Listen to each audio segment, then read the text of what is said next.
YouTube ചാനലിലേക്ക് സ്വാഗതം. സൗന്ദര്യലഹരിയുടെ 11ാമത്തെ ശ്ലോകമാണ് ഇന്നിവിടെ വായിക്കുന്നത്. ഓം ഗുരുഭ്യോ നമഃ. ശങ്കരാചാര്യ നമഃ. സദാശിവസമാരംഭാ ശങ്കരാചാര്യ മധ്യമാ അസ്മദാചാര്യപര്യന്താ വന്ദേ ഗുരുപരമ്പരാം. സൗന്ദര്യലഹരീകർത്രേ സർവമംഗളദായികേ ശങ്കരാചാര്യവര്യായ യതിരാജായ തേ നമഃ. 11ാമത്തെ ശ്ലോകം. ചതുർഭി ശ്രീകണ്ഠഭി ശിവയുവതിഭി പഞ്ചവിരഭി പ്രവിന്യാദിഭി ശംഭോർനഭിരഭി മൂലപ്രകൃതിഭി ചതുചത്വാരിസുഗള കലാശ്രത്രിവലയ ത്രിലേഖാഭി സ്വാർത്ഥം തവ അരുണകോണാപരിണത. ഇത് ശ്രീചക്രത്തെ പറ്റി പറയുന്ന ശ്ലോകമാണ്. ശ്രീവിദ്യ ശ്രീചക്രം.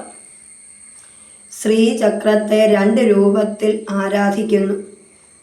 മഹാമേരുചക്രം യന്ത്രരൂപവും 4-5 ശ്രീ ശിവകോണവും 5 ശക്തികോണവും ആണ്. ശ്രീചക്രം പൂജാമുറിയിൽ വയ്ക്കുമ്പോൾ ശക്തി ത്രികോണം താഴേക്ക് വയ്ക്കണം.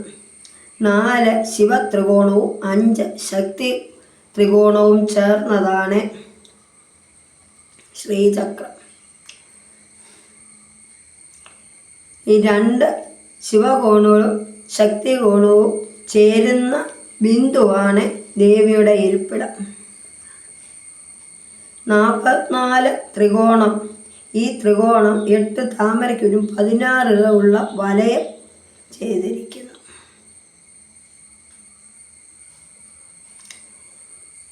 അമ്മയുടെ വാസസ്ഥലമാണ് ശ്രീചക്രം. ശ്രീചക്രം 9 ആവരണം യോഗിമാർ പൂപുരം 3 രേഖ ത്രിലോക്യ മോഹന പ്രകടയോഗി ഉള്ളിലുള്ള 10 ദേവകൾ ഇവരെ പ്രകടയോഗികൾ എന്ന് പറയുന്നു. 28 ദേവകൾ 3 രേഖകളിൽ വസിക്കുന്നു. ഉവരയ്ക്കുള്ളിൽ 3 വരകൾ മൂലാധാരം മുതൽ ആജ്ഞാചക്രം വരെ വസിക്കുന്നു. ദേവതകൾ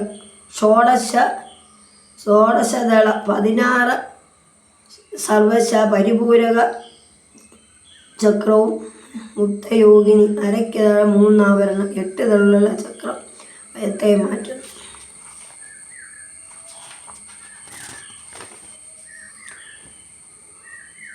ഓരോ അധിഷ്ഠാന ദേവതയ്ക്കും ആദ്യത്തെ 10 സിദ്ധി ദേവതകൾ, അടുത്തത് അഷ്ടവസുക്കൾ, ഉള്ളിൽ 10 മുദ്രാദേവികൾ വസിക്കുന്നു. 28 പേരാണ് പ്രകടയോഗികൾ. ഭ്രമത്തിൽ 4 ആവരണം ശക്തി ആവരണത്തിൽ ഇരിക്കുന്നു.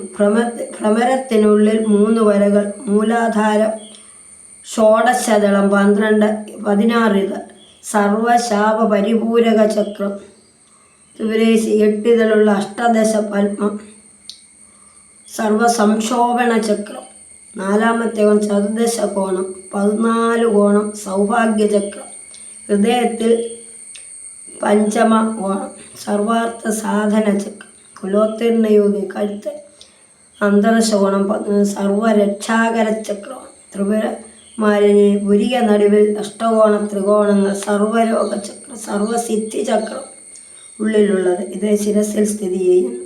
അതിരഹസ്യ യോഗിനി ശ്രീ പരമഗുരു ബിന്ദു സർവാനന്ദ ചക്രം. ഇതാണ് ഈ പദ്യത്തിൻ്റെ ഏകദേശം ഒരു രൂപം മാത്രമേ ഉള്ളൂ. ഇത് വിശദീകരിച്ച് പറയേണ്ടതാണ്. ഇവിടെ നിർത്തുന്നു. നമസ്കാരം.